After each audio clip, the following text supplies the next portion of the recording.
وقتی ما دیروز دیدیم که مشت خاک قهرمانان وطن، فرزندان ملت، قهرمانان تاجیکستان نصرت الله مخزوم، شیرین شاه تیمور و همچنین یکی از فرزندان ملت، چهره معنوی و تاریخی و سیاسی نثار محمد به وطن برگردانیده شد.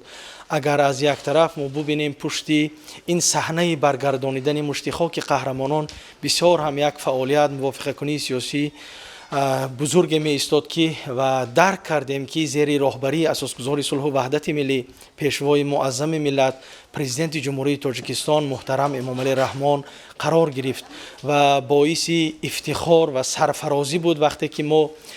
همان لحظه از هواپیما فرود آوردن و از هواپیما بیرون آوردن مشت خاک را می دیدیم و چهره پیشوای معظم ملت اولا رفتن به استقبال مشت خاک قهرمانان وطن به خانه خودشان